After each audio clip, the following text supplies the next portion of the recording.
Hello students, welcome all of you on Akshay academy YouTube channel.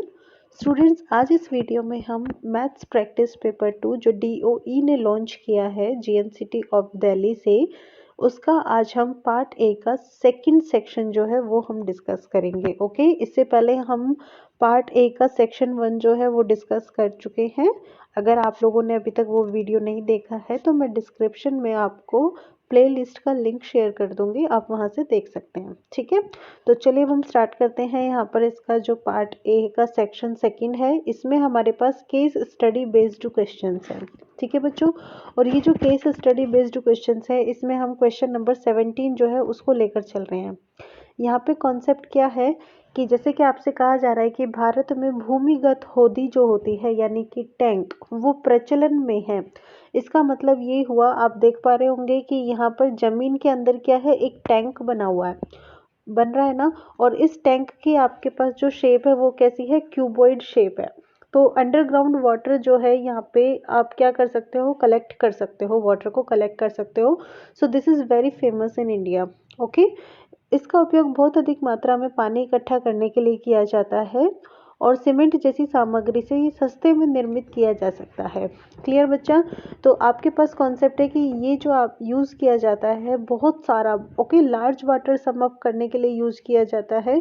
And concept है this can be build cheaply using cement like materials. Okay, होदी में एकत्रित जो भी पानी है, इस पर मौसम का कोई असर नहीं पड़ता है, वेदर की वजह से इसमें कोई डिफरेंस नहीं आता है। और भूमिगत होदी जो है पानी के तापमान को मौसम के अनुकूल नियंत्रित रखती है। एक व्यक्ति क्या करता है, किसी अपार्टमेंट में पानी एकत्रित करने के लिए भूमिगत होदी जो है वो बनवाना चाहता है। क्लियर बच्चों? एक बिल्डर है और वो क्या कराना चाहता है, एक अपार्टमेंट में ये बनवाना चाहता है, अंडरग्राउंड जो वाटर समअप है ना, ये बनवाना चाहता है। अब कॉन्सेप्ट ये है कि उसे इस आयताकार होदी के आयतन को वॉल्यूम यानी कि x³ plus x² minus 4x minus 4 जो है उसने माना है। यहाँ पे बच्चों जो आपके पास वॉल्यूम है यानी कि आयतन, वो कितना है, x³ plus x² minus 4x minus 4। फिर आपसे कॉन्सेप्ट है, जो क्वेश्चन पूछा गया है उसके अकॉर्डिंग होदी के आधार की विमाएँ जो है x+1 और x+2 है, तो होदी को कितनी गहराई तक खोदना पड़ेगा। इसका मीनिंग ये हुआ, he plan in such a way that its base dimension यानी कि जो इसके बेस की डायमेंशन है, आप देख रहे हो कि ये आपके पास जो शेप है रेक्टेंगुलर शेप में है, लेकिन इसकी हाइट भी है, तो ये क्यूबॉइड बन जाता है। क्लियर? लेकिन अपर पोर्शन जो है ना, वो यहाँ पे क्या है, ओपन है, जो ऊपर का जो हिस्सा है वो खुला हुआ है। तो इसकी जो आधार की विमाएँ हैं x+1, यानी कि अगर आप इसको ले, ये जो है आपके पास ब्रेड्थ, अगर आप इसको x+1 लें तो आपके पास ये जो लेंथ है ये कितना है, यहाँ पे x+2 है। ठीक है, तब आपसे पूछा गया है कि ये जो इसकी डेप्थ है यानी कि इसको कितनी गहराई तक आप इसको खोदेंगे। तो बच्चों, जब भी हमारे पास लेंथ, ब्रेड्थ और हाइट यानी कि लंबाई, चौड़ाई और ऊंचाई, तीनों जो हमें वैल्यू चाहिए होती है, तो इसका मीनिंग ये होता है कि हम वहाँ पर क्या कैलकुलेट करते हैं, आयतन यानी कि वॉल्यूम। तो जो भी हमारे पास यहाँ पे आयतन है इसका, वो हमें गिवन है। ठीक है, और वॉल्यूम हमारे पास कितना है, इसकी वैल्यू है x³ plus x² minus 4x minus 4। अब बच्चों, जो भी आपके पास यहाँ पे ये होदी है यानी कि ये जो भी आपके पास यहाँ पे समअप है, इस समअप का अगर आप वॉल्यूम कैलकुलेट करोगे तो यहाँ पर 3 साइड्स हैं, that means length, breadth into height. आप इन तीनों को मल्टीप्लाई कर दोगे तो आपके पास बच्चा लेंथ इंटू ब्रेड्थ की वैल्यू क्या है, वो तो गिवन है। तो आप यहाँ पर लिख सकते हैं x³ plus x² minus 4x minus 4 and this is equal to length. Length है आपके पास x+1 and breadth this is equal to x+2 into height. तो इसका मीनिंग ये हुआ कि आप इसको सॉल्व कीजिए पहले। तो राइट हैंड साइड में आपको क्या मिलेगा, x+1 और x+2 है, इन्हें मल्टीप्लाई कर लेते हैं। तो x इंटू एक्स आपके पास हो गया x², x को 2 से किया 2x, 1 से x को किया x plus 2 into 1 into h, this is equal to x² plus 3x plus 2 into h। और बच्चा ये जो है हमारे पास किसके इक्वल है, x³ plus x square minus 4x minus 4k। तो जब हमें यहाँ पर h यानी कि हाइट जो है इसको कैलकुलेट करना है, तो जो भी हमारे पास ये वैल्यू है हम यहाँ पे क्या करते हैं, इस राइट साइड वाली वैल्यू को क्या करेंगे, यहाँ पर ले आएंगे लेफ्ट हैंड साइड में। तो ये हमारे पास किसके इक्वल होगा, देखिए x cube plus x square minus 4x minus 4 upon x square plus 3x plus 2k। इसका मतलब ये हुआ कि अब हमें यहाँ पे क्या करना है, डिवीज़न करना है, डिवाइड करना है। तो हम डिवाइड करते हैं। डिवाइड यहाँ पर हम करेंगे x cube plus x square minus 4x minus 4। इसमें हम डिवाइड करेंगे किससे, x square plus 3x plus 2 से। तो आप सबसे पहले एक्स स्क्वायर को देखेंगे, आपके पास यहाँ पर जो डिवीज़न के अंदर है वो आपके पास क्या है, एक्स क्यूब, और आपका जो डिवीज़र है वो एक्स स्क्वायर में है। तो आप यहाँ पे क्या करेंगे, एक्स से मल्टीप्लाई कर देंगे, ठीक है। मतलब एक्स से आप यहाँ पे डिवाइड करेंगे, तो एक्स को अब हम डिवीज़र से मल्टीप्लाई करते हैं। एक्स को एक्स स्क्वायर से किया तो हमें मिला एक्स क्यूब, एक्स को 3x से किया तो हमें यहाँ पर क्या मिल जाता है, 3x स्क्वायर, एंड x को जब हम 2 से करते हैं तो हमें मिलता है 2x। यहाँ पे आप सब्ट्रैक्ट करेंगे तो साइन चेंज हो जाते हैं, एक्स क्यूब से एक्स क्यूब कैंसिल, आपको मिलता है प्लस एक्स स्क्वायर और माइनस का 3x स्क्वायर यानी कि minus 2x square. Okay, and next minus 4x minus 2x यानी कि माइनस 6x, और ये जो माइनस 4 है यहाँ पे आएगा तो माइनस 4 हो जाएगा, ठीक है। नेक्स्ट टाइम अब आप यहाँ पर कितनी बार डिवीजन जाएगा, यहाँ पे आप देखो डिवीज़र में तो एक्स स्क्वायर है और यहाँ पे आपके पास कितना है, माइनस 2। तो इट मीन्स अब हम यहाँ पर क्या करेंगे, माइनस 2 से डिवाइड करेंगे, ठीक है। तो माइनस 2 से किया तो minus 2 into x square, minus 2 को प्लस 3 से किया तो माइनस 6x, माइनस 2 को माइनस प्लस 2 से किया तो माइनस 4। यहाँ पे फिर हमारे पास साइन जो है वो चेंज हो जाते हैं, और ये सारी वैल्यूज सेम है, साइन चेंज हो रहे हैं, तो यहाँ पे आपके पास रिमाइंडर क्या आ जाता है, 0। तो ये जो x माइनस 2, जब आपने देखा कि डिवाइड आप कर रहे हो तो आपको ये किसके इक्वल मिलता है, हाइट के इक्वल मिल जाता है, ठीक है। तो आप यहाँ पर मेंशन कर सकते हैं कि आपके पास हाइट कितना हो जाता है, x माइनस 2 हो जाता है। So this is your answer. अगर इस क्वेश्चन को, इस आंसर को अगर हम यहाँ पर देखते हैं तो ये हमारे पास यहाँ पर बी ऑप्शन हमें मिल जाता है, ठीक है बच्चों। तो फर्स्ट क्वेश्चन हमारा कंप्लीट होता है। अब हम देखते हैं इसका सेकंड पार्ट। इसमें हमारे पास कॉन्सेप्ट है कि x इज इक्वल टू अगर 4 मीटर है तब इस होदी का आयतन कितना है। तो बच्चों जो भी हमारे पास होदी का आयतन की जो वैल्यू दी हुई है ना, हम उसको यहाँ पर लिख लेते हैं। ये हमारे पास इक्वल है यहाँ पे किसके, एक्स क्यूब, यहाँ से देख लेते हैं, plus x square minus 4x minus 4k है, ठीक है। हमें यहाँ पे कहा है कि x is equal to 4 metre, तो यानी कि ये जो भी आपके पास वॉल्यूम है इसमें आप क्या करेंगे, x की वैल्यू 4 अप्लाई कर देंगे, ठीक है।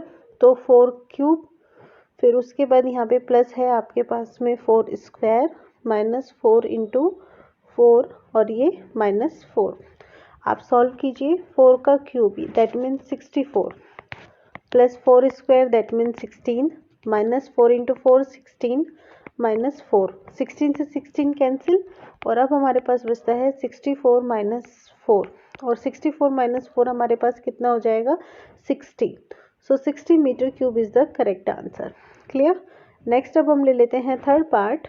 नेक्स्ट अब हमारे पास जो थर्ड पार्ट है उसके अकॉर्डिंग एक व्यक्ति जो है वो क्या करना चाहता है, होदी के संपूर्ण आंतरिक भाग को रंगना चाहता है, ठीक है। यानी कि जो भी आपके पास घनाभ वाली आकृति है ना, आप उसको पूरा रंगना चाहते हो। तो जब रंगते हैं तो क्या करेंगे, आप उनकी जो भुजाएं हैं उनका जो सरफेस है उसको टच करेंगे, ठीक है। तो यदि x is equal to 4 centimetre है, मतलब 4 मीटर जो भी आपके पास x की वैल्यू गिवन है, तो रंगने वाले भाग का क्षेत्रफल कितना है।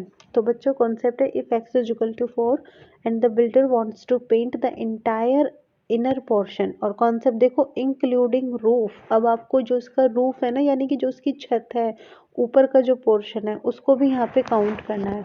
तो इस तरह में आप क्या करेंगे, यहाँ पर आपके पास ये जो शेप है ये कंप्लीट किसकी हो जाएगी, क्यूबॉइड की हो जाएगी, ठीक है। तो इसका मतलब ये हुआ कि आप यहाँ पर घनाभ का क्षेत्रफल ज्ञात करेंगे। और बच्चों जो घनाभ का क्षेत्रफल होता है हमारे पास, उसका सूत्र होता है 2 into LB plus BH plus HL, यानी कि 2 गुना लंबाई गुना चौड़ाई प्लस चौड़ाई गुना ऊंचाई प्लस ऊंचाई गुना लंबाई। तो हम यहाँ पर देखते हैं कि ये हमारे पास क्या क्या है।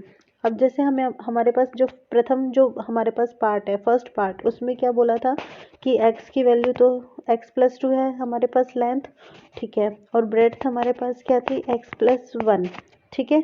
और उस क्वेश्चन में हमने हाइट की वैल्यू कैलकुलेट की थी और वो हमें क्या मिली थी, x माइनस 2। तो ये देखिए आप यहाँ पे, ये जो भी है हमारे पास x प्लस 1 है, ये x प्लस 2 है, और आपने हाइट यहाँ पे कैलकुलेट की थी और वो आपको कितनी मिली थी, x माइनस 2, ठीक है। x की वैल्यू आपके पास 4 है, तो ये आपके पास 4 प्लस 2 यानी कि 6 मीटर हो गया है।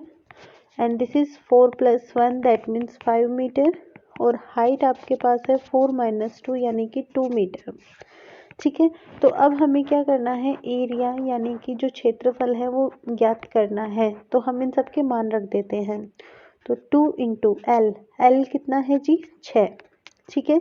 बी 5 है, फिर उसके बाद प्लस में 5 इंटू 2 प्लस में हाइट कितनी है 2 और लंबाई कितनी है यहाँ पे हमारे पास 6, ठीक है। अब इन सबको हम यहाँ पे सॉल्व करते हैं। तो जब आप इनको सॉल्व करते हो तो आपके पास क्या क्या वैल्यू आती है, देखिए ये आपके पास होगा 2, 6 को 5 से गुना किया यानी कि 30, ऐसे ही 5 को 2 से मल्टीप्लाई किया तो 10, और 6 को 2 से किया तो 12। सॉल्व कर लेते हैं, 30 एंड 10 हो जाता है 40, 40 एंड 12 आपके पास हो जाता है 52। जब मल्टीप्लाई करते हैं तो 2 को 52 से, 2 2 जा 4, 2 5 जा 10, तो आपके पास 104 मीटर स्क्वायर जो है आंसर आ जाता है, ठीक है।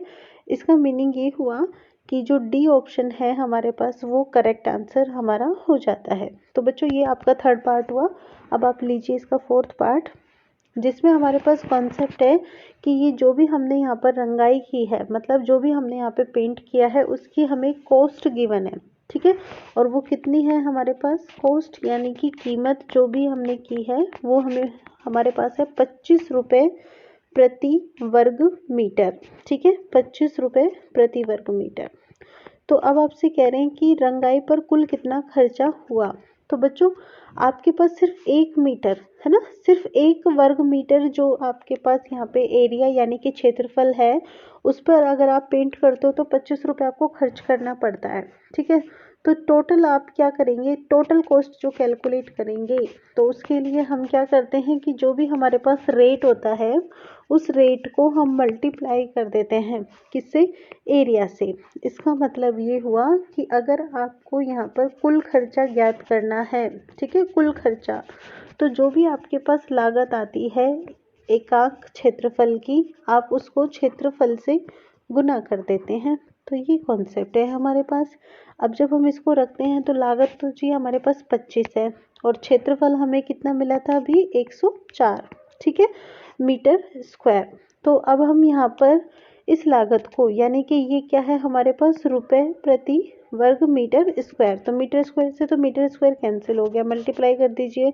25 को 4 से किया है, 25 4 100, 100 यानी कि 0 कैरी हो जाती है 10, फिर 25 को 0 से किया तो 0 आया, 0 10 कितना हुआ 10, तो 10 का फिर 0 और दोबारा से कैरी कितनी हो गई 1, फिर 25 इंटू 1 यानी कि 25, और प्लस 1 कितना हो जाता है हमारे पास 26, तो हमारे पास 2600 यानी कि 2600 जो है वो हमारे पास आंसर आ जाता है, ठीक है।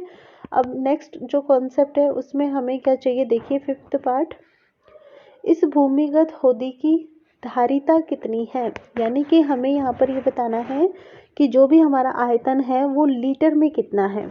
तो बच्चों जब आपने आयतन देखा था, ठीक है, आपके पास क्षेत्रफल आ चुका है ना, तो क्षेत्रफल के हिसाब से आप यहाँ पर आयतन यानी कि वॉल्यूम भी कैलकुलेट कर सकते हो। ओके बच्चों, तो आपके पास लेंथ कितनी आई थी 6, ठीक है, ब्रेड्थ आपके पास कितनी आई थी 5, हाइट आपके पास कितनी आई थी 2, ठीक है। तो 6 इंटू 5 यानी कि 30, 30 को 2 से हमने मल्टीप्लाई किया तो ये हमारे पास कितना आ जाता है 60 मीटर क्यूब। अब सिंस हमें ये लीटर में चाहिए होता है, ठीक है बच्चों, तो जो भी आपके पास 1 मीटर क्यूब की जो वैल्यू होती है वो किसके इक्वल होती है, 1000 लीटर के इक्वल होती है। ओके, 1 मीटर क्यूब जो होता है आपका 1000 लीटर के इक्वल होता है। तो इसकी वजह से फिर आपका वॉल्यूम भी कितना आ जाएगा, यानी कि इस होदी में, इस समप में आपके पास कितना वाटर आ जाता है, 60,000 लीटर जो है आपके पास वाटर आ जाता है। ठीक है, सो सी ऑप्शन जो है आपका करेक्ट आंसर हो जाता है। तो बच्चों यहाँ पर आपका क्वेश्चन नंबर 17 कंप्लीट होता है। अब हम नेक्स्ट लेते हैं क्वेश्चन नंबर 18। नेक्स्ट कॉन्सेप्ट हमारे पास 18 क्वेश्चन का है, जिसमें हमारे पास कॉन्सेप्ट है data of height of class 10th students was collected and organized as the following frequency distribution table. Observe the median class and model class. तो बच्चों ये हमारे पास ना एक सारणी दी हुई है, जिसमें 10वीं कक्षा के विद्यार्थियों की लंबाई है ना, वो उसको माप कर लिखा गया है इस बारंबारता बंटन सारणी में। हमसे कहा है कि माध्यक वर्ग और बहुलक वर्ग पर ध्यान दीजिए। ठीक है, यानी कि पहले हम एक माध्यक वर्ग निकालेंगे यानी कि मीडियन क्लास, और फिर हम निकालेंगे बहुलक वर्ग यानी कि मॉडल क्लास। तो आपको ये तो कैलकुलेट करना आता ही है कि आप कैसे करते हैं। तो चलिए एक बार एक काम करते हैं कि जब भी हमारे पास इस तरह की कोई टेबल दी हुई होती है ना, तो हम उसमें CF की कैलकुलेशन करते हैं। ठीक है, तो यहाँ पर तो हम लिख लेते हैं पहले हाइट, कि जो भी ये बच्चे हैं ना उनकी लंबाई जो भी है। ठीक है, उसके बाद नेक्स्ट कॉलम हम यहाँ पर ले लेते हैं एक्स की वैल्यू का, यानी कि क्लास मार्क। क्लास मार्क को आप हिंदी में बोलते हैं वर्ग चिन्ह। ठीक है बच्चों, उसके बाद जो भी आपकी बारंबारता है फ्रीक्वेंसी, फ्रीक्वेंसी के बाद हम ले लेते हैं संचयी बारंबारता यानी कि क्यूमुलेटिव फ्रीक्वेंसी, और वो हमारे पास क्या है, CF है। और इन सब की ना हम वैल्यूज़ रख लेते हैं। तो हम यहाँ पर देख रहे हैं 140 से स्टार्ट है और 170 पर ये एंड है। तो पहले एक बार हम इन सबको लिख लेते हैं, 140 to 145, उसके बाद 145 से 150, 150 से 155, 155 से 160, 160 से 165 और 165 से 170। तो ये हमारे पास ना लेंथ है। ठीक है, अब हमें x कैलकुलेट करना है। तो बच्चों जब भी हमारे पास x होता है ना, तो हम लोअर लिमिट यानी कि 140 और अपर लिमिट यानी कि 145 इन दोनों को ना प्लस कर लेते हैं। फिर हमें क्या मिलता है, 285, और जो भी हमारे पास वैल्यूज़ आती है ना, हम उसको 2 से डिवाइड कर देते हैं। ठीक है, यानी कि 2 1 जा 2, 2 4 जा 8, और फिर उसके बाद 2 2 जा 4, और फिर उसके बाद पॉइंट क्या आ जाएगा, 2 5 जा 10। अब ये जो भी आपके पास x है ना, नेक्स्ट टाइम क्या करो आप ना, जो भी आपका क्लास इंटरवल है, जो भी वर्ग अंतराल है ना, वो जोड़ते हुए चलो। जैसे अब आपके पास 140 और 145 के बीच में इंटरवल यानी कि अंतराल कितना है, 5। तो अब आप इसमें ना 5 ऐड कर दो, तो आपको मिलेगा 147.5। अगली बार दोबारा से आप इसमें 5 ऐड करोगे तो 152.5, देन 157.5, और फिर उसके बाद ये 162.5 एंड नेक्स्ट 167.5, ये आपको मिल गया है। ठीक है, अब हम ना यहाँ पे क्या करते हैं, जो भी हमारे पास फ्रीक्वेंसीज है यानी कि बारंबार था उसको नोट कर लेते हैं। यहाँ पे कितनी है, ये 5 15 25 30 15 10। तो चलिए लिख लेते हैं 5 15 25 30 15 और 10। ये एक बार एक काम करते हैं, क्रॉस चेक और कर लेते हैं, 5 15 25 30 15 10, ये हमें मिल गई है। अब हम ना क्यूमुलेटिव फ्रीक्वेंसी कैलकुलेट करते हैं। तो क्यूमुलेटिव फ्रीक्वेंसी को कैलकुलेट करने के लिए ये तो हमारे पास 5 एज इट इज़ रहेगा। अब इस 5 में हम 15 ऐड करेंगे तो हमें कितना मिलेगा, 20। 20 में 25 ऐड किया तो हमें मिला 45, 30 ऐड किया तो हमें मिला 75, और फिर उसके बाद 15 ऐड किया तो हमें मिला 90, और 10 ऐड करने पर 100। इसका मीनिंग ये हुआ बच्चों कि हमारे पास जो समेशन f आता है इसकी वैल्यू किसके इक्वल है, आप सबको प्लस कर लीजिए। ठीक है, 5 15 20 20 45, फिर उसके बाद 75 90, और ये आपको मिलता है यहाँ पे 100। तो हमारे पास बच्चों समेशन f कितना आ गया है, 100 आ गया है। ठीक है, तो अब बच्चा जब समेशन f आपके पास 100 है, ठीक है। समेशन एफ कितना है 100, और यही आपके पास किसके इक्वल हो जाता है, एन के इक्वल होता है। ठीक है, तो हम यहाँ से n/2 कैलकुलेट कर सकते हैं, और वो हमें कितना मिलेगा 100/2 यानी कि 50 मिलेगा। ठीक है, तो इस 50 के बेसिस पे अब हम क्या कर सकते हैं, मीडियन क्लास जो है ना वो इजीली कैलकुलेट कर सकते हैं। तो बच्चों मीडियन क्लास हमारे पास कौन सी होगी, अब मीडियन क्लास यानी कि माध्य का वर्ग, ये हमारे पास कौन सा होगा। तो यहाँ पर आपको याद दिला देती हूँ कि माध्य का वर्ग हमारे पास वो होता है जिसमें CF जो होती है क्यूमुलेटिव फ्रीक्वेंसी, इसकी वैल्यू n/2 से क्या होती है, ज़्यादा आती है। ठीक है, n/2 से क्या होती है, ज़्यादा आती है। तो बच्चों अब आप बताओ कि n/2 से ज़्यादा वैल्यू आपके पास यानी कि 50 से ज़्यादा कहाँ पर आ रही है, 75 में आ रही है। ठीक है, तो 155 से लेकर 160 मतलब ये वाला जो इंटरवल है हमारे पास, ये किसका हो जाता है यहाँ पे, माध्य का वर्ग का। ठीक है, ये हमारे पास हो जाता है माध्य का वर्ग यानी कि मीडियन क्लास। तो अब चलिए अब हम देखते हैं कि क्वेश्चन में क्या पूछा गया है। फर्स्ट क्वेश्चन अगर आप देख रहे हैं तो इसमें कहा गया है what is the upper limit of median class. जो भी मीडियन क्लास है उसकी अपर लिमिट, उच्च सीमा क्या है माध्य का वर्ग की। तो बच्चों देखो आपके पास यहाँ पे माध्य का वर्ग कितना आया 155 60। ठीक है, माध्य का वर्ग आपके पास आया 155 से लेकर 60। तो ये जो 60 है ये हमारे पास क्या हो जाती है, अपर लिमिट हो जाती है यानी कि उच्च सीमा, और 155 क्या हो जाती है, लोअर लिमिट यानी कि निम्न सीमा। तो आपके पास यहाँ पर पूछा गया है अपर लिमिट, अपर लिमिट में फिर क्या हो जाता है 160 सेंटीमीटर, ये हमारा आंसर आ जाता है। ठीक है, इतना क्लियर हो गया। नेक्स्ट है what is the value of median height, यानी कि जो भी आपके पास यहाँ पे ये माध्य का लंबाई आएगी ना, आपको इसका मान बताना है कितना है। तो बच्चों इस कॉन्सेप्ट के बाद हम यहाँ पर मीडियन क्लास तो लिख लेते हैं कि 155 से लेकर 60 है। अब हमें यहाँ पर मीडियन जो है वो बतानी है, मीडियन यानी कि माध्य का।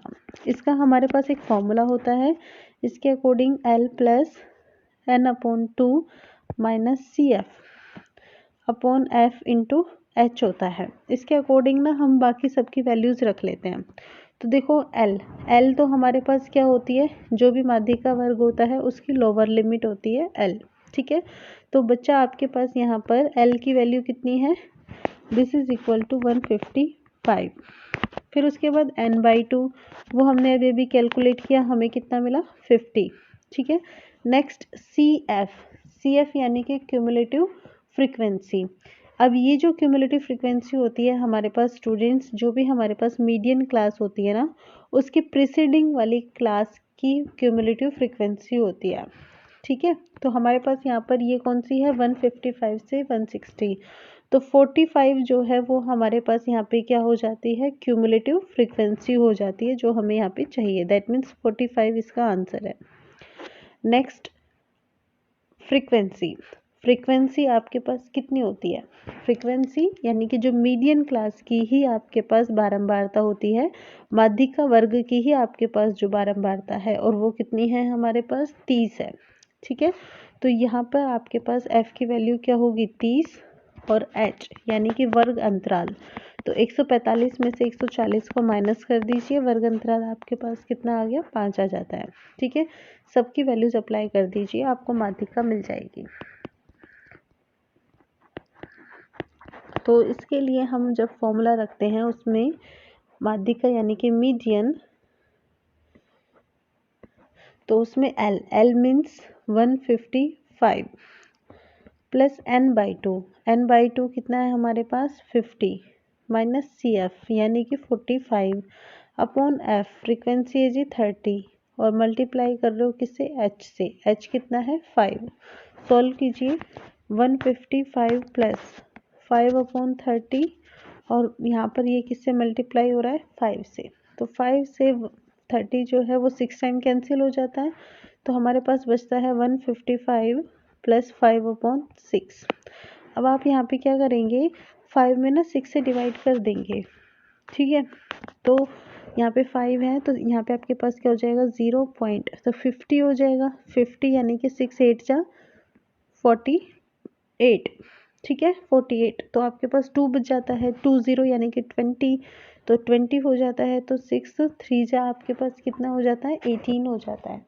ठीक है, तो आपके पास यहाँ पर 155 को 0.83 से जब आप प्लस करते हैं तो कितना आएगा 155.83, ठीक है सेंटीमीटर। तो स्टूडेंट्स ये हमारा ना यहाँ पे आंसर आ जाता है। हम इसको क्लिक ऑन कर लेते हैं, जो भी आंसर है हमारे पास माध्यिक का यानी कि 155.83, इतना ये हमारे पास आ जाता है। ठीक है, नेक्स्ट है what is the lower limit of model class. जो भी मॉडल क्लास है ना उसकी आपको लोअर लिमिट बतानी है। तो बेटा जब भी आप मॉडल क्लास की बात करते हो यानी कि बहुलक वर्ग की बात करते हो, तो उस कंसेप्ट में आपकी जो फ्रीक्वेंसी है वो सबसे ज़्यादा होनी चाहिए। ठीक है बेटा, यानी कि जो भी हमारे पास बारंबारता होती है ना वो सबसे ज़्यादा होनी चाहिए। तो सबसे ज़्यादा बारंबारता हमारे पास किसकी है 30 की, ये हमारी सबसे ज़्यादा है। तो इसकी लोअर लिमिट क्या हो जाएगी इसकी मॉडल क्लास की। और बेटा देखो ये तो आपके पास 30 यानी कि बारंबारता है, फिर आप देखेंगे कि ये किस ग्रुप की है, यानी कि 155 से लेकर 160 तक के ग्रुप की है। अब आपको क्या करना है लोअर लिमिट बतानी है। लोअर लिमिट यानी कि जो लेफ्ट साइड में पहले जो लिखी हुई होती है बाईं तरफ लिखी होती है, तो इसका आंसर कितना आया 155, सी आंसर। ठीक है, नेक्स्ट अब हमें यहाँ पे क्या करना है कैलकुलेट करनी है बहुलक की लंबाई। What is the value of model height. तो बहुलक का आपको सूत्र याद है बेटा क्या होता है, चलिए मैं यहाँ पर लिख के बता देती हूँ। जब भी हम बहुलक यानी कि मोड जो है वो फाइंड आउट करते हैं तो इसका हमारे पास फॉर्मूला होता है L plus F1 minus F0 upon 2F1 minus F0 minus F2 और मल्टीप्लाई हम इसे करेंगे किससे H से। ठीक है, अब आप यहाँ पर वैल्यूज़ रख दीजिए।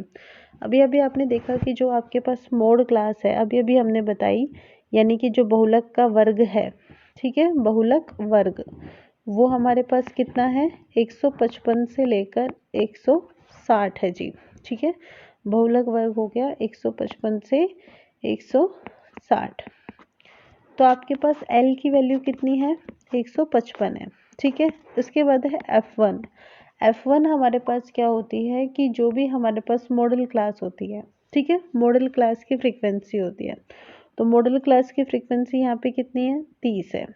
फिर उसके बाद F0 जो है मॉडल क्लास जो भी है उससे पहले वाली क्लास की फ्रीक्वेंसी, और वो हमारे पास कितनी है 25 है। और जो लास्ट वैल्यू है आपके पास वो किसकी है F2 यानी कि जो मॉडल क्लास है उसके बाद वाले ग्रुप की, यानी कि जो भी बहुलक वर्ग आपको मिला है उसके ठीक बाद वाले वर्ग की बारंबारता, और वो हमारे पास कितनी है 15 है। हम सबकी वैल्यू जो है वो अप्लाई कर देते हैं। ठीक है, H यानी कि क्लास इंटरवल, और वो आप यहाँ पर 160 में से 155 को माइनस करके ले सकते हैं, और ये कितना आ जाता है हमारे पास 5 आ जाता है। ठीक है, तो जब हम इसको यहाँ पे अप्लाई करते हैं फॉर्मूले में तो सारी वैल्यूज़ रखने पर हमें मोड क्या मिलेगा, यानी कि जो भी हमारा बहुलक है वो हमें क्या मिलेगा। देखिए सबसे पहले L यानी कि 155, फिर F1 दैट मीन्स 30 माइनस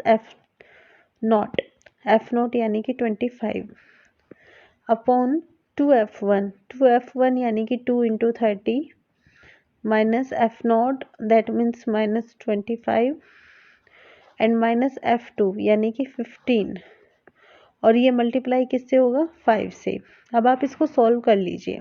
ठीक है, तो ये आपको मिला 155 प्लस 30 माइनस 25 आपके पास हो गया है 5 अपॉन 2 इंटू 30 60 हो गया, और 60 में से 25 और 15 इनको अगर आप माइनस कर देते हैं तो आपके पास कितना आ जाता है 60 माइनस 40 हो जाएगा, और ये हमारे पास आ जाएगा 20। ठीक है, तो 60 में से 40 माइनस होने पर 20 मिला, और मल्टीप्लाई आप इसे करोगे किससे 5 से, तो 5 1 जब 5 5 4 जब 20, तो 155 प्लस आपको मिलता है 5 अपॉन 4। 5 में 4 से डिवाइड कर दीजिए तो आपको क्या मिलेगा 4 1 जा 4, फिर 1 बचेगा, तो 4 2 जा 8, फिर 2 बचेगा 2 0 यानी कि 20, 4 5 जा 20। तो आपको यहाँ पर मिल जाता है 156.25 आंसर। ठीक है, तो इस क्वेश्चन के बाद अब हम इसका नेक्स्ट पार्ट देखते हैं। ठीक है, नेक्स्ट पार्ट जो है हमारे पास 5th पोर्शन है, जिसमें हमसे कहा गया है what is the value of mean height, यानी कि जो भी माध्य लंबाई है उसका मान क्या है। तो बच्चों हमारे पास सारणी तो बनी हुई है और आप अच्छे से जानते हैं क्या कि माध्य लंबाई का हमारे पास एक फॉर्मूला होता है। क्या फॉर्मूला होता है, चलिए बताइए। अच्छा ठीक है, मैं यहाँ पर लिख देती हूँ माध्य लंबाई यानी कि मीन लेंथ। इसका मतलब है कि हम यहाँ पर मीन की कैलकुलेशन करेंगे। मीन यानी कि हम यहाँ पर माध्य जो है वो ज्ञात करेंगे। ठीक है, जिसे हम एक्स बार से प्रदर्शित करते हैं और इसकी वैल्यू होती है summation of F x upon summation of F. यानी कि हमारे पास यहाँ पर समेशन ऑफ एफ एक्स की वैल्यू चाहिए और समेशन ऑफ एफ की चाहिए। तो बच्चों जो समेशन एफ है वो तो हमारे पास यहाँ पर कितना है, 100 है। देखिए आप सारणी में हमने यहाँ पर निकाला हुआ है समेशन एफ। ठीक है, यानी कि बारंबारताओं का योग, और ये हमारे पास कितना आया, 100 आ जाता है। ठीक है, अब हमें क्या चाहिए, एफ एक्स चाहिए। तो एफ एक्स के लिए अब मैं यहाँ पर एक काम करती हूँ, डिलीट कर देती हूँ ये, क्योंकि अब हमें f को x से मल्टीप्लाई भी करना है। तो इसका मतलब ये हुआ कि हमें यहाँ पर एक अलग से एक कॉलम की यानी कि एक स्तंभ की और ज़रूरत हमें यहाँ पे हो जाती है। ठीक है, तो अब हम इसमें स्टार्ट करते हैं वैल्यूज़ यानी कि f और x को मल्टीप्लाई करना। तो बच्चों यहाँ पर 142.5 है। ठीक है, 142.5 को हमें किससे गुना करना है, मतलब इस 142.5 को हमें इस f से गुना करना है। ठीक है, तो जब भी आप इसको f से यानी कि 5 से मल्टीप्लाई करते हैं तो 5 से मल्टीप्लाई करने पर आपको ये मिलेगा 712.5। ठीक है, उसके बाद अगली बार जो आपके पास कॉन्सेप्ट है उसमें 147.5 है, जिसे हमें यहाँ पर गुना करना है किससे, 15 से।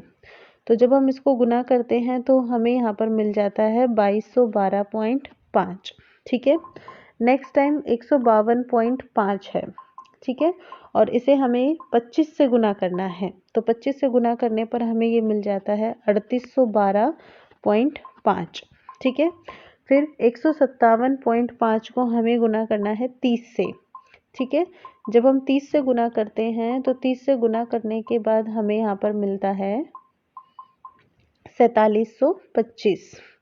ठीक है बच्चों, इसके बाद नेक्स्ट कॉन्सेप्ट में हमारे पास 162.5 है, जिसे हमें क्या करना है, 15 से गुना करना है। ठीक है, 15 से हम यहाँ पर गुना करेंगे, किसको गुना करेंगे, 162.5 को। आपको गुना तो करना आता ही है सभी बच्चों को, है ना। तो इसको जब हम गुना करते हैं तो हमें मिलता है 2437.5। ठीक है, उसके बाद जो नेक्स्ट कॉन्सेप्ट है हमारे पास 167.5, जिसे हम किससे गुना करेंगे, 10 से गुना करेंगे। तो ये हमें मिल जाता है 1675। अब हम यहाँ पर क्या करते हैं, जो भी हमारे पास संख्याएं आती हैं हमें यहाँ पे क्या चाहिए, समेशन ऑफ एफ एक्स चाहिए। समेशन ऑफ एफ एक्स का मतलब ये है कि हमें इन सारे एफ एक्स के जो भी मान हैं इन सबको हमें यहाँ पे क्या करना है, प्लस कर देना है। ठीक है, तो सारी वैल्यूज़ को प्लस करके देख लेते हैं। तो जब हम इनको प्लस करते हैं तो हमें यहाँ पर बहुत बड़ी संख्या हमें मिलती है और इसका मान हमारे पास आता है 15,575। ठीक है बच्चों, समेशन एफ एक्स सिंपल सा जोड़ करना है, आप इसे कर सकते हैं, हमें मिल जाता है 15,575। अब हम क्या करते हैं, जो भी हमारा मीन का फॉर्मूला है इसमें इन सब की वैल्यू रख देते हैं। मीन यानी कि summation F x upon summation F, ये हमारा कॉन्सेप्ट है। तो एक्स बार यानी कि 15,575, जिसमें 100 से आप भाग दे दीजिए तो आपको ये कितना मिल जाता है, यहाँ पे 155.75। ठीक है बच्चों, तो यहाँ पर आपका ये वाला जो क्वेश्चन है वो कंप्लीट होता है। तो यहाँ पर एक कॉन्सेप्ट देखिए क्या, कि आपके पास जो मीन लेंथ आ रही है यानी कि आपकी जो माध्यक लंबाई आ रही है वो यहाँ पे ऑप्शन में तो है, हमारे पास है नहीं। तो अब हम इस पर कौन से टिक पर टिक करें। तो अब मैंने बच्चों क्या किया था कि जब ये देखा था कि ऑप्शन में आंसर मिल नहीं रहा है तो मैंने इसे एक दूसरे मेथड से और यहाँ पे ट्राई किया है। ठीक है, ये लीजिए, ये देखिए आपके पास एक मेथड है ना, एज्यूम्ड मीन मेथड, है ना। कल्पित माध्य विधि। मैंने इस क्वेश्चन को इस मेथड से भी ट्राई किया था ताकि मुझे लगे कि क्वेश्चन में के आंसर्स में प्रॉब्लम है या फिर मेरे पास प्रॉब्लम है सॉल्यूशन में। तो बच्चों यहाँ पर भी मेरे पास ना आंसर इतना ही आ रहा है 155.75 यानी कि 155.75। तो आंसर मैच नहीं कर रहे हैं मेरे हिसाब से। मे भी यहाँ पे कोई मिसप्रिंट है, आप देख लीजिएगा, ठीक है। और क्वेश्चन नंबर इसके बाद 18 के बाद, मतलब ये 18 क्वेश्चंस के बाद अब हम ना 19 क्वेश्चन को मूव करते हैं। ओके, 19 क्वेश्चन में हमारे पास कॉन्सेप्ट है कि जवाहरलाल नेहरू स्टेडियम जो है वो दिल्ली का एक बहुत बड़ा और प्रसिद्ध खेल का मैदान है। बिल्कुल है जी। इस मैदान में 60,000 लोगों के बैठने की क्षमता है। करेक्ट पॉइंट है कि यानी कि ये जो हमारे पास स्टेडियम है, इस स्टेडियम में 60,000 पीपल जो है वो एक साथ ना बैठ सकते हैं। Clear. The stadium is conducting the annual sports competition soon. वार्षिक खेल प्रतियोगिता जो है उसका आयोजन होना है। And the curator of the stadium is asked to figure out the dimensions for carving out some areas allotted for a hockey court and a shooting range. अब यहाँ पर ये क्या है कि इस स्टेडियम में वार्षिक खेल प्रतियोगिता होनी है, तो जो मैदान का, इस ग्राउंड का जो क्यूरेटर है, उनको एक काम दिया गया है कि उन्होंने एक तो हॉकी कोर्ट बनवाना है, ठीक है, और एक उन्हें यहाँ पर शूटिंग रेंज जो है उसके लिए जो भी आवश्यक क्षेत्रफल चाहिए है ना, रिक्वायर्ड एरिया जो चाहिए, उसके अकॉर्डिंग इन्हें यहाँ पे क्या करना है, सीमा रेखाएं यहाँ पे बनानी है। यानी कि जो भी, जैसे यहाँ पर आपको दिख रहा है ना, स्टेडियम जो है वो गोल गोल है और इसके अंदर ये ऐसे लाइनिंग बनाई हुई है, ट्रायंगल या फिर ये जो भी आपके पास यहाँ पे स्क्वायर है ये बनाया हुआ है। तो इस तरीके से उनको सीमा रेखा बनानी है कि इतनी एरिया में तो शूटिंग होगी और दूसरे एरिया में हॉकी का कोर्ट हो जाएगा, ठीक है। हॉकी कोर्ट और शूटिंग रेंज के आकार जो है क्रमशः वर्ग और त्रिभुज है। ये जो आपको देख पा रहे होंगे कि आपके पास जो शेप है ये तो ट्रायंगल की है और ये किसकी है, स्क्वायर की है। And next, both of the courts have a common edge that touches the center of stadium। अब यहाँ पर क्या है कि स्टेडियम के सेंटर को, ये ओ है आपके पास, स्टेडियम का सेंटर है, इसको टच करता है, ठीक है। दोनों का ही क्या है, एक उभयनिष्ठ सिरा है, ठीक है बच्चों। फिर उसके बाद नेक्स्ट कॉन्सेप्ट है, शूटिंग रेंज की रचना इस प्रकार की गई है कि केंद्र पर 90 डिग्री का कोण भी बनता है। आप यहाँ पर देखिए, यहाँ पर ये जो सेंटर पे जो एंगल बन रहा है वो 90 डिग्री का भी बन रहा है, ठीक है। मतलब यहाँ पे इसके लिए, ट्रायंगल के लिए भी 90 डिग्री का एंगल है और इसके लिए भी 90 डिग्री का एंगल है। तो शूटिंग रेंज की अगर हम बात करते हैं तो शूटिंग रेंज ये बन रहा है, जो भी आपके पास यहाँ पे त्रिभुज है यानी कि ट्रायंगल है, इस पर 90 डिग्री पर ये केंद्र पर कोण बना रहा है। और इस स्टेडियम की त्रिज्या हमें दी हुई है 180 मीटर, ठीक है बच्चों। स्टेडियम की त्रिज्या यानी कि यहाँ से यहाँ तक की ये जो रेडियस है हमें यहाँ पे 180 गिवन है, तो ये वाली भी हमारे पास 180 होगी, ठीक है। फिर आपसे कहा है कि शूटिंग रेंज का क्षेत्रफल क्या है। तो बच्चों शूटिंग रेंज का आपको यहाँ पे क्षेत्रफल चाहिए, आपके पास एक समकोण त्रिभुज बन जाता है, ठीक है। और ये समकोण त्रिभुज है, ये इसका नाम क्या है आपके पास, त्रिभुज OBA। मतलब जो भी यहाँ पे आपको शूटिंग रेंज के लिए एरिया मिल रहा है वो ट्रायंगल OBA है।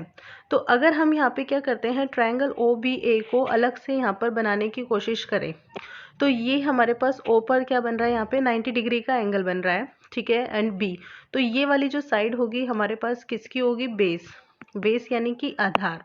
ये वाली साइड होगी परपेंडिकुलर, परपेंडिकुलर यानी कि लंब, और ये वाली जो साइड होगी ये होगी हमारे पास कर्ण, कर्ण यानी कि हाइपोटेनस। तो बच्चों देखो, आपको इसका आपको क्या बताना है, एरिया बताना है। तो ये आपके पास जो समकोण त्रिभुज है, राइट एंगल ट्रायंगल है, जब आप इसका एरिया कैलकुलेट करते हैं यानी कि क्षेत्रफल, तो उसका फॉर्मूला होता है हमारे पास half into base into height, ठीक है। Half into base into height यानी कि 1/2 गुना आधार गुना ऊंचाई। और जो भी आपके पास यहाँ पे परपेंडिकुलर है यानी कि लंब है, ये आपका किसके इक्वल है, यहाँ पे हाइट के इक्वल है, ठीक है बच्चों। ये आपकी यहाँ पे हाइट है। तो अब जब आपके पास ये कॉन्सेप्ट है तो आपके पास यहाँ पे वैल्यूज भी हैं, आप वैल्यूज में अप्लाई कर दीजिए जो भी आपके पास है। यहाँ पे बेस, बेस यानी कि OB, OB आपके पास क्या है, त्रिज्या है, ठीक है, यानी कि रेडियस है।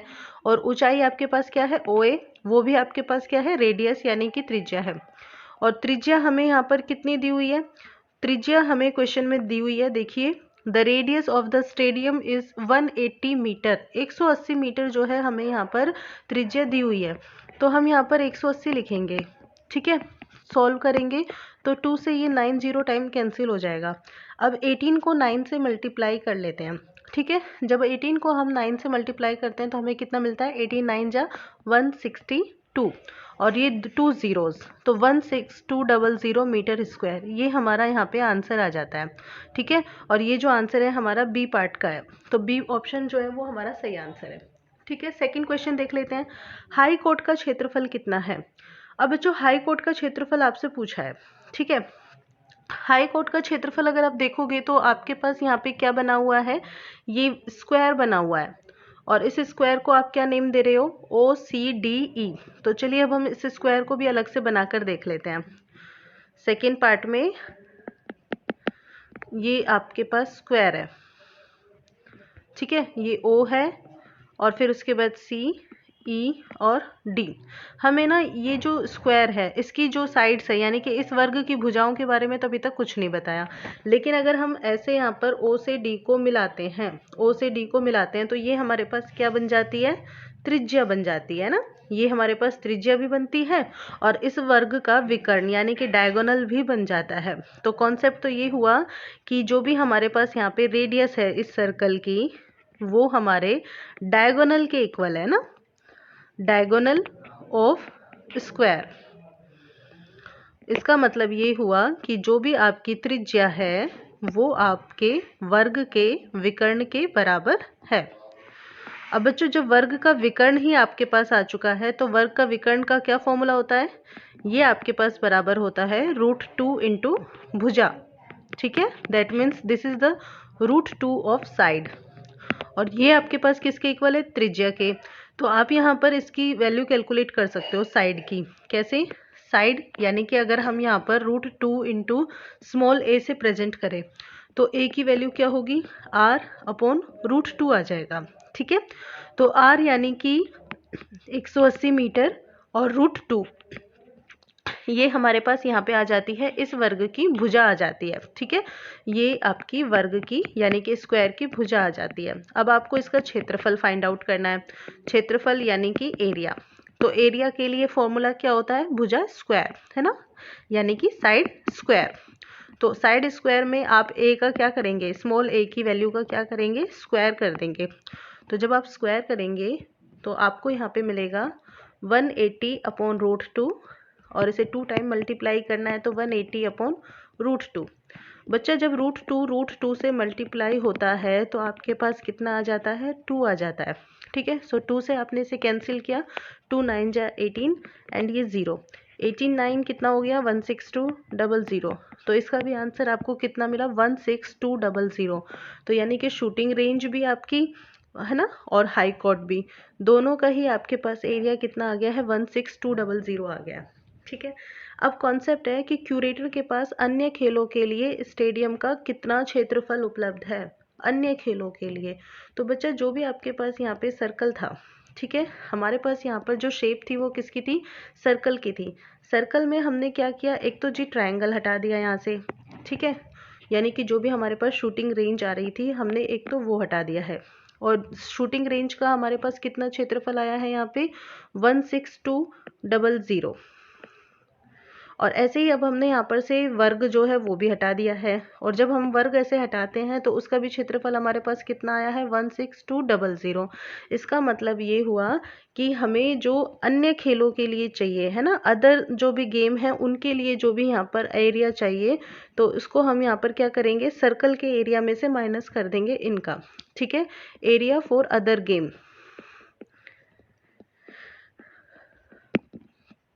अन्य खेलों के लिए क्षेत्रफल, क्योंकि ये जितना भी बन रहा है ये तो पूरे बड़े स्टेडियम में बन रहा है ना, और पूरा बड़ा स्टेडियम हमारे पास क्या है, सर्कल है। तो हम एरिया ऑफ सर्कल में से माइनस कर देंगे किसको, एरिया ऑफ ट्रायंगल और एरिया ऑफ स्क्वायर को, ठीक है। तो हमें आंसर मिल जाएगा। तो बच्चा एरिया ऑफ सर्कल यानी कि वृत्त का क्षेत्रफल और इसमें से आप त्रिभुज के क्षेत्रफल और वर्ग के क्षेत्रफल को माइनस कर रहे हैं, ठीक है बेटा। तो अब कॉन्सेप्ट आया कि वृत्त का क्षेत्रफल कितना होता है, तो इसके लिए सूत्र होता है हमारे पास पाई आर स्क्वायर। ठीक है, त्रिभुज का क्षेत्रफल 16,200 और वर्ग का भी क्षेत्रफल 16,200। पाई का मान कितना रखोगे 3.14 और 180 से हम 2 बार गुना कर देते हैं क्योंकि जो त्रिज्या है वो 180 है। माइनस 16,200 को हमने, दोनों ही माइनस में है तो हमने इनको प्लस कर दिया और आगे साइन लगा दिया किसका, माइनस का। ठीक है, अब आप इसको सॉल्व कीजिए। जब आप 180 को 180 से गुना करते हैं तो आपको मिल जाता है 32400। ठीक है, अब हम इसको मल्टीप्लाई करते हैं यहाँ पर किससे, 3.14 से, और ये -32400। अब बच्चा देखो दोनों तरफ में ना 32400 कॉमन आ रहा है ना, तो कॉमन आ रहा है तो हम कॉमन ले लेते हैं। यहाँ पे बचा 3.14 और यहाँ पे बचा -1, तो इसका मतलब यहाँ से हमारी थोड़ी इजी कैलकुलेशन होने के चांसेस है ना। 3.14 में से 1 गया तो कितना आया, 2.14। तो अब आपको ना यहाँ पे मल्टीप्लाई कर लेना है, तो चलो मैं मल्टीप्लाई करके दिखा देती हूँ। 324 को आप 214 से मल्टीप्लाई करो पहले। ठीक है, ये डेसिमल हटाया तो नीचे डबल जीरो आई, तो 2 जीरो से 2 जीरो कैंसिल। तो कॉन्सेप्ट यही है, 324 को 214 से गुना करना है। पहले हम 4 से गुना कर देते हैं। ठीक है, तो 24 4 जा कितना हो जाता है 96। ठीक है, 24 को 4 से गुना किया, 24 चौक 96, 4 तिया 12। ठीक है, अब हम 1 से गुना करेंगे तो 324 ही रहेगा। उसके बाद हम गुना करेंगे 2 से, तो 24 दूनी 48 हो गया और 2 तिया 6 हो गए। इनको प्लस कर लो, तो प्लस करने पे आपको कितना मिल जाएगा, यहाँ पे 6 9 और 4 13 हासिल 1, 2 और 2 4 और 1 5, 5 और 8 13 हासिल 1, 2 और 3 5 और 4 9 6, 6 9 3 3 6, यानी कि 69,336 मीटर स्क्वायर। 69,336 मीटर स्क्वायर ये हमारा यहाँ पे आ जाता है। ठीक है, अब आप देखो आपके पास यहाँ पर कौन सा ऑप्शन है, ये देखिए डी ऑप्शन जो है वो हमारा आंसर हमें मिल जाता है। ठीक है, अब नेक्स्ट क्वेश्चन देखते हैं यहाँ पे कि if the boundaries of the hockey court and shooting area, मतलब जो भी हॉकी कोर्ट है हमारे पास, जो हमारे पास त्रिभुज आया है, और सॉरी हॉकी कोर्ट जो है हमारे पास जो वर्ग है, और जो शूटिंग रेंज है वो हमारे पास क्या है, यहाँ पे ट्रायंगल है। Then what is the required length, हमें क्या करना है, इनकी बाउंड्रीज को कवर करना है। बाउंड्रीज को कवर करना है, इसका मतलब ये हुआ कि हमें इनकी जो सीमा रेखा है उसके चारों तरफ क्या करनी है, बाड़ लगानी है एक तरीके से। तो इसका मतलब बच्चों ये हुआ कि हमें इसका क्या चाहिए, यहाँ पे परिमाप चाहिए। ठीक है, किसका चाहिए, त्रिभुज का भी चाहिए, ट्रायंगल का भी चाहिए और वर्ग यानी कि स्क्वायर का भी चाहिए। तो नेक्स्ट ना हम इसका परिमाप ज्ञात करते हैं। ठीक है बच्चों, तो चलिए अब हम नेक्स्ट क्वेश्चन करते हैं।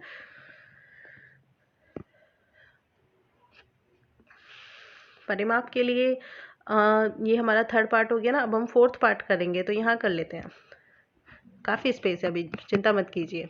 ठीक है, तो परिमाप की जब हम बात कर रहे थे तो हमारे पास एक तो हमें त्रिभुज का परिमाप चाहिए, है ना। ये हमारे पास कितना है 180, मतलब ये वाला जो साइड था हमारे पास ओ था, बी और ए त्रिज्या है ना, ये भी हमारे पास 180 है, लेकिन इसका मान हमें अभी नहीं पता। तो पहले तो हम इस त्रिभुज A B C O A B का परिमाप ज्ञात करने के लिए ना ए बी की वैल्यू कैलकुलेट करते हैं। तो ए बी यानी कि ये हमारे पास कर्ण है, तो कर्ण का मान क्या होगा, आधार का स्क्वायर यानी कि 180 का स्क्वायर कर दो। ठीक है, और फिर उसके बाद लंब यानी कि जो वो भी है 180 उसका स्क्वायर कर दो और जोड़ दो आपस में। तो ये 2 गुना 180 का स्क्वायर हो गया है। ठीक है, तो √2 तो अंदर रह गया और 180 हमारा बाहर आ गया, ये हमारा कर्ण मिल गया। ठीक है बच्चों, तो हमें इसकी तो बाड़ हम ज्ञात कर सकते हैं ना, यानी कि इसके हम पैरामीटर जो है वो फाइंड आउट कर सकते हैं, पेरीमीटर ऑफ शूटिंग रेंज।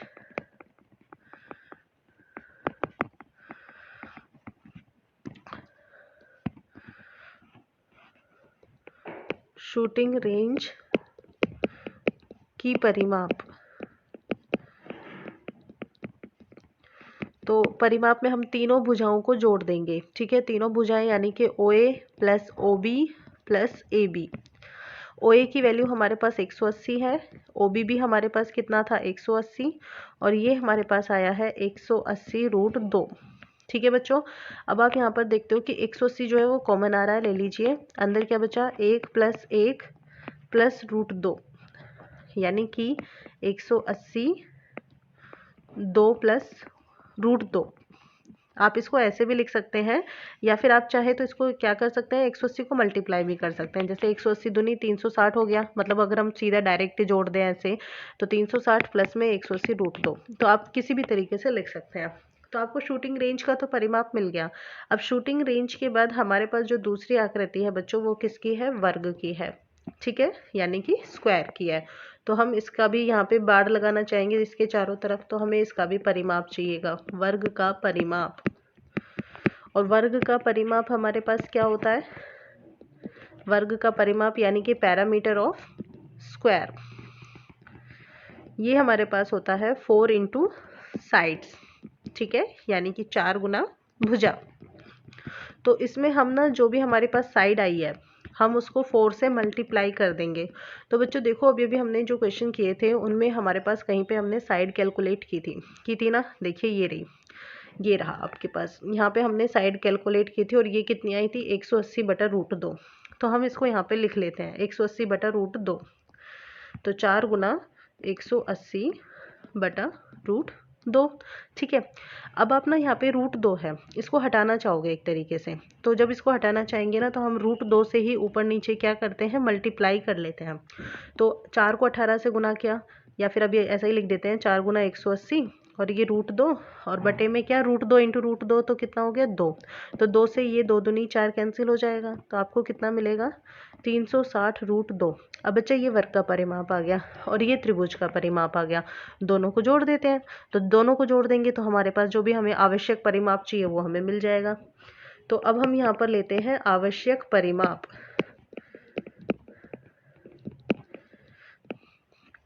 यानी कि रिक्वायर्ड पैरामीटर। तो उसमें हमें वहाँ पे हमें कितना मिला था, 180 360 प्लस 180√2।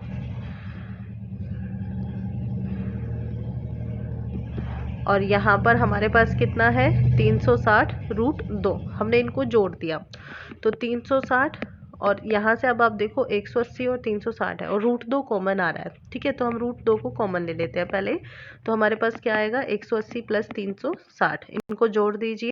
तो यहाँ पे 360 और ये 180 और 360 को जोड़ा तो हमें कितना मिला, 540√2 मिला। ठीक है बच्चों, तो हम यहाँ पर क्या कर सकते हैं, 360 तो कॉमन आ नहीं रहा है, हमारे पास 180 कॉमन आ रहा है, ले लीजिए। 180 कॉमन आया तो यहाँ पे 360 के पास में से 180 चला गया, तो यहाँ क्या बचा, 2 है ना। 18 दूनी 36, 18 2 जा 36 प्लस सिमिलरली 18 3 जा 4।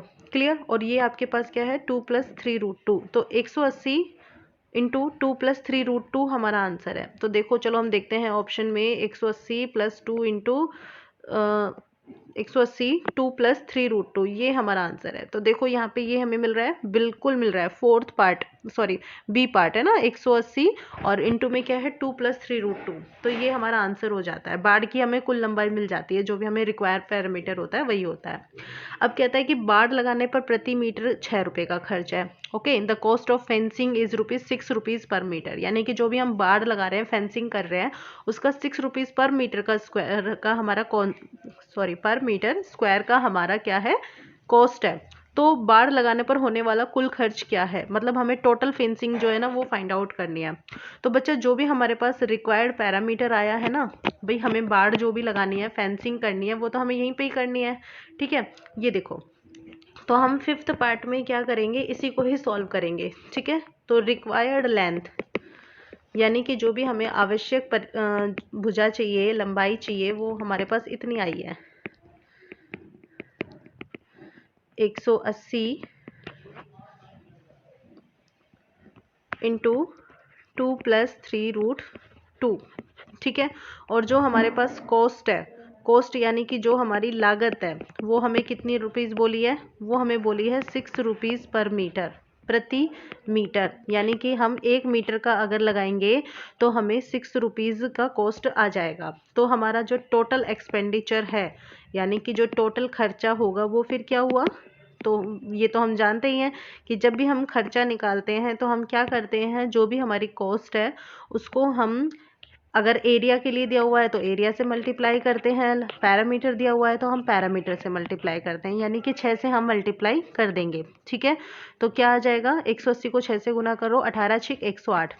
तो यहाँ पे हमें मिलेगा फिर 1080 और मल्टीप्लाई में क्या होगा 2 + 3√2। तो ये हमारा आंसर आ जाता है। तो चलिए हम एक बार चेक करते हैं कि ये हमारा कौन सा ऑप्शन आता है। ये देखिए, ये मिल गया हमारा क्वेश्चन। अब हम यहाँ पे ढूंढेंगे 1080 2 + 3√2, है ना। तो ये मिला हमें सी ऑप्शन। क्लियर। तो ये हमारा यहाँ पे क्वेश्चन जो है वो कंप्लीट हो जाता है। 19th क्वेश्चन है। और बच्चों वैसे 1 मार्क के क्वेश्चन ये बोले गए हैं। जो 18 क्वेश्चन है उसको तो देखकर लगता ही नहीं है कि 1 मार्क का क्वेश्चन इतना होना चाहिए। मतलब काफ़ी लेंदी क्वेश्चन बनाए हैं आप लोगों के लिए, बट मैं हूँ आप लोगों के साथ, आप चिंता मत कीजिए। आपका अच्छे से कॉन्सेप्ट जो है वो कंप्लीट होगा यहाँ पे। ठीक है, तो अब हम देखते हैं क्वेश्चन नंबर 20। क्वेश्चन नंबर 20 में हमारे पास कॉन्सेप्ट है कि कुछ पर्चियों को जिन पर 1 2 3 और 100 तक, ठीक है, 100 तक संख्याएं लिखी हुई है, उनको एक थैले में डालकर मिला दिया गया और उस थैले में से एक पर्ची निकाली है। तो बच्चा आप सबसे पहले देखो, ये आपके पास प्रायिकता का प्रश्न है। बहुत अच्छे प्रश्न होते हैं ये, मुझे तो सबसे बढ़िया वाले लगते हैं। तो आप यहाँ पर देखोगे कि आपके पास जो कुल परिणाम है ना, कुल परिणाम वो कितने हैं। कुल परिणाम यानी कि जिसको हम बोलेंगे टोटल आउटकम्स। तो हमने यहाँ पे क्या देखा कि हमारे पास जो पर्चे लिखे हुए हैं वो 100 तक लिखे हुए हैं, यानी कि टोटल आउटकम्स कितने हैं, 100 है। एक पॉइंट तो ये दिमाग में रख लो। अब हम देखते हैं फर्स्ट क्वेश्चन। इसमें क्या है, निकाली गई पर्ची पर विषम संख्या लिखे होने की प्रायिकता क्या है। विषम संख्या आपको बतानी है। ठीक है, और ऐसे ही मतलब what is the probability that the card taken out has an odd number. तो ओड नंबर आपको बताना है। ठीक है बच्चों, अगर 1 से लेकर 100 तक की हम बात करें तो हमारे पास कितनी विषम संख्याएं होती हैं, मतलब ओड नंबर्स। ओड नंबर वो होते हैं जिनमें 2 से डिवीजन नहीं जाता। ठीक है, जिनमें 2 से डिवीजन नहीं जाता। जैसे कि आप 1 से लेकर 10 तक को ही एक बार नोटिस करके देखो, तो आपके पास कितना है 1 3, फिर उसके बाद 5 होगा, 7 होगा और फिर क्या होगा 9 हो जाएगा। ठीक है, तो कितनी आ गई आपके पास 5। ठीक है, तो यानी कि 1 से लेकर आपने 10 में देखा तो आपको 5 मिली। तो इसलिए बेटा ज़्यादा कैलकुलेशन करने की, ज़्यादा दिमाग लगाने की ज़रूरत ही नहीं है, क्योंकि जैसे आपने 1 से लेकर 10 में देखा ऐसे ही आप 11 से लेकर 20 तक में देखोगे। तो 11 से 20 तक में आपको मिलेगी 11, 13, 15, 17 और कितनी मिलेगी 19 मिलेगी। तो ऐसे ही आपको कितनी मिली 5। तो जब हम पूरी काउंटिंग करते हैं 1 से 100 तक, यानी कि 1 से 10 तक एक बार, फिर 11 से 20 तक दूसरी बार, तो ऐसे ही 21 से 30 तक तीसरी बार, तो हम कितनी बार करेंगे 10 टाइम्स हम करेंगे, है ना। तो आपका मतलब ये हुआ, लास्ट वाली जब आप काउंट करते हो बीच में डैश डैश डैश लगा दो। ठीक है, और 91 से लेकर आप काउंट करोगे तो आपको कितनी मिलेगी 99 मिलेगी, यानी कि 5 आपको मिली। तो इसका मतलब हम यहाँ पर जो अनुकूल परिणाम है ना वो बहुत आसानी से कैलकुलेट कर सकते हैं, है ना। अनुकूल परिणाम यानी कि फेवरेबल सिचुएशन। तो बच्चा फेवरेबल आपके पास जो भी यहाँ पे आउटकम्स है वो कितने हुए, जैसे कि मैंने अभी आपको बताया कि आपने एक बार देखा तो आपको कितने मिले, आपको मिले 5। तो ऐसे हम कितनी बार देखेंगे 10 टाइम देखेंगे। तो 5 × 10 हमारे पास कितना हो जाएगा 50, यानी कि जो फेवरेबल सिचुएशंस हैं वो तो हैं जी 50। अगर 50 है तो फिर प्रायिकता कितनी हो गई, तो प्रायिकता कैलकुलेट करो। अनुकूल परिणाम यानी कि 50, कुल परिणाम यानी कि 100, 50/100। 50/100 को हम क्या लिखेंगे 0 पॉइंट, वही डेसिमल लगाएंगे तो 0 से 0 कट गया, फिर 5/10। आप इसको 1/2 भी लिख सकते हो, लेकिन यहाँ पे डेसिमल में है तो हम डेसिमल वाली बात करेंगे। तो देखेंगे कि नीचे कितनी जीरो है, 1। तो 5 से पहले एक हम यहाँ पे 0 लगा देंगे, तो 0.5 दैट मीन्स सी। आप इसको 0.50 भी लिख सकते हो, कोई फर्क नहीं पड़ने वाला, कुछ ऐसे भी लिख सकते हो आप। ठीक है, तो आपका ये आंसर हो गया, यहाँ पे सी पार्ट जो है आंसर हो जाता है। ठीक है, अब चलो देखो, अब अगला क्वेश्चन क्या है कि इसकी क्या प्रायिकता है कि निकाली गई पर्ची पर एक 2 अंकीय विषम संख्या लिखी है। बेटा अब देखो, what is the probability that the card taken out has a 2 digit odd number. अभी तक हमने जो देखा था वो हमने सारे 1 डिजिट वाले देखे थे, है ना। अब हम किसकी बात कर रहे हैं, 2 डिजिट की बात कर रहे हैं। तो बेटा जो जितने भी ओड नंबर थे हमने अभी भी कैलकुलेट किए थे, कितने थे हमारे पास, कितने आए 50। तो अब हम यहाँ पर सेकेंड क्वेश्चन लिखेंगे। ठीक है, सेकेंड क्वेश्चन के अनुसार कुल विषम संख्याएं, कुल विषम संख्याएं कितनी आई थी 50, यानी कि टोटल ओड नंबर्स, ये तो हमारे पास 50 आए थे जी। लेकिन हमने क्या करना है, हमें तो सिर्फ 2 डिजिट वाले चाहिए, है ना, सिर्फ 2 अंक वाली विषम संख्या चाहिए। तो 2 अंक की है विषम संख्याएं। अब बेटा जब हमें 2 अंक वाली चाहिए यानी कि 2 डिजिट ऑड नंबर चाहिए, तो हम क्या करेंगे, जितनी भी हमारे पास ये है संख्याएं हैं, है ना, जितनी भी हमारे पास टोटल विषम संख्याएं हैं, हम इसमें से जो 1 डिजिट वाले नंबर हैं उनको माइनस कर देंगे, है ना। तो 50 माइनस हम यहाँ पे लिखेंगे number of 1 digit odd number. 1 digit odd number, इसका मतलब ये हुआ कि हम यहाँ पर एक अंक वाली जो विषम संख्या है वो माइनस कर रहे हैं। एक अंक वाली यानी कि कौन कौन सी होती है, 1 3 5 7 9, कितनी है ये, 5 ही है। तो 50 में से 5 गया, कितना बचा, 45। तो बेटा प्रायिकता कितनी हो गई, 45 अपॉन में क्या, टोटल परिणाम कितने हैं हमारे पास, 100। तो यहाँ पे इसको सॉल्व करेंगे तो ये हमें कितना मिलेगा, 0.45 मिलेगा। तो चलो अब देखो आंसर आ रहा है या नहीं। Second part 0.45, yes we got it. ये हमारा बी ऑप्शन हमें मिल जाता है, ठीक है। तो second part done, first part done. अब चलो देखते हैं थर्ड पार्ट। अब ये कहते हैं कि इसकी क्या प्रायिकता है कि निकाली गई पर्ची पर एक विषम संख्या ऐसी लिखी है जो 11 से विभाज्य है। ओके 11 से विभाज्य, दैट मीन्स मल्टीपल ऑफ 11। तो बेटा आप ना सबसे पहले एक काम करो, हमें सिर्फ विषम संख्या देखनी है, ठीक है। ओड नंबर हमें यहाँ पे चाहिए, इवन तो हमें चाहिए नहीं। तो हम ना जो 11 से विभाजित है हम सारे एक साथ यहाँ पर लिख लेते हैं। तो नंबर थर्ड पे हम यहाँ पे लिखेंगे 11 से विभाजित संख्याएं। तो जो 11 की टेबल में आएंगी वो आपकी 11 से विभाजित संख्या हो जाएंगी, ठीक है, यानी कि मल्टीपल ऑफ 11। तो 11 यानी कि 11 की टेबल आती है, नहीं आती, चलो बोल के बताओ। यस चलो देखो, 11 22 33 44, फिर 55 66 77, फिर 88 और फिर 99, ठीक है। ये हमारे पास 11 से डिविजिबल है। लेकिन हमें क्या चाहिए, हमें चाहिए सिर्फ 11 से विभाजित विषम संख्याएं, है ना, विषम चाहिए हमें, ओड नंबर चाहिए संख्याएं, और वो भी कैसी, विषम वाली, मतलब ओड। तो ओड वाली जो आपको चाहिए, यानी कि आप एक तो 11 को लेंगे, फिर आप लेंगे 33 को, फिर आप लेंगे 55 को, फिर आप लेंगे 77 को, और फिर आप किसको लेंगे, 99 को। तो इनकी आपको संख्याएं कितनी मिली, ये कितनी है, यानी कि अनुकूल परिणाम हमारे पास कितने आ गए,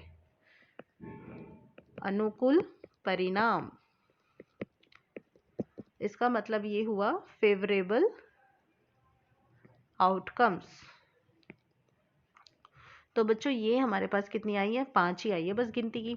हम तो सोच रहे थे बहुत सारी भी आ जाए, है ना, नहीं आई ना, चलो कोई बात नहीं। 5 टोटल कितनी है, 100 डिवाइड किया 0.05।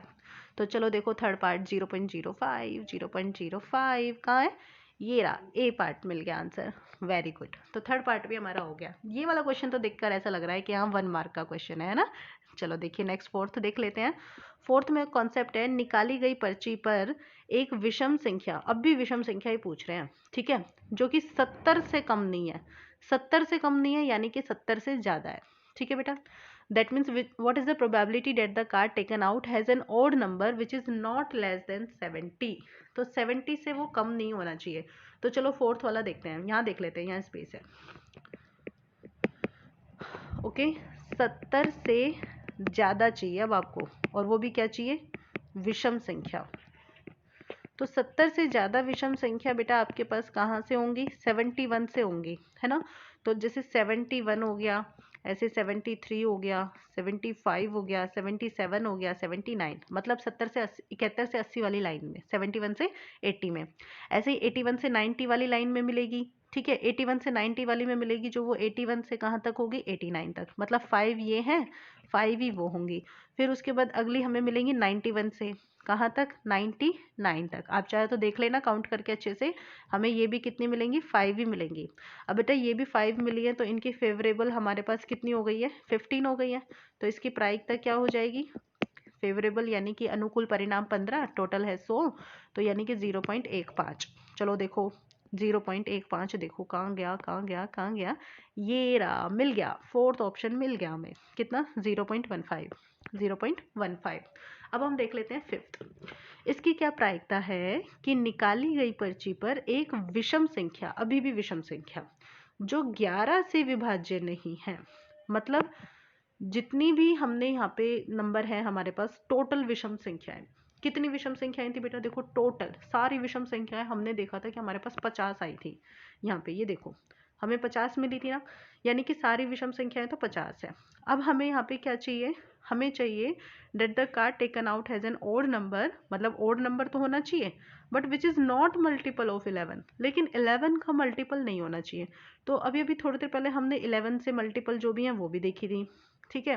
तो 11 से जो मल्टीपल वाली जो हमारे पास ओनली ओड नंबर है वो हमारे पास कितनी आई थी? ये देखिए इस क्वेश्चन में, देखिए ये हमारे पास कितनी आई थी? 5 आई थी। यानी कि हम 50 में से क्या कर देंगे? 5 को माइनस कर देंगे, तो हमें ऐसी विषम संख्या मिल जाएंगी जो 11 से विभाज्य नहीं होंगी, ठीक है। तो हम यहाँ पर लिखेंगे पहले फिफ्थ में क्या, कि total number of odd numbers, इसका मतलब ये हुआ कि कुल विषम संख्याएं कितनी निकाली थी हमने? अभी अभी देखी थी ना, कितनी आई थी हमारे पास? 50, ठीक है। कुल विषम संख्या तो 50, और इसमें से जो 11 से विभाजित है, 11 से विभाजित विषम संख्याएं, ठीक है। So multiple of 11 and odd number, वो हमारे पास कितने आए थे? वो आए थे 5। तो अब हमें यहाँ से मिल सकती हैं जो 11 से विभाजित नहीं है ना, मतलब विषम संख्याएं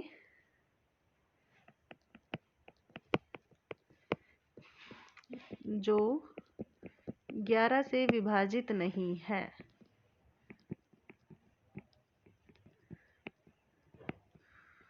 ठीक है। तो odd numbers not multiple of 11, जो 11 से विभाजित नहीं है, तो हम क्या करेंगे? 50 माइनस 5, 50 में से 5 माइनस कर देंगे तो 45 आ जाएगा, ठीक है। तो प्रायिकता कितनी हो जाएगी? 45। तो विषम संख्या है, और कुल कितनी पर्चे हैं हमारे पास जहाँ पर लिखे हैं 1 से 100 तक, यानी कि 0.45। तो ये हमारा आंसर हो जाता है 0.45। देखिए है ऑप्शन में, बिल्कुल है डी ऑप्शन। तो 0.45 जो है डी ऑप्शन हमें यहाँ पे मिल जाता है, ये देख लीजिए आप।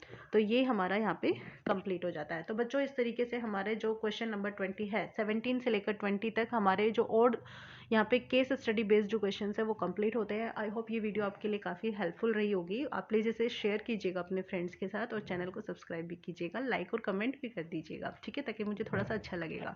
और बच्चों thank you so much for watching my channel.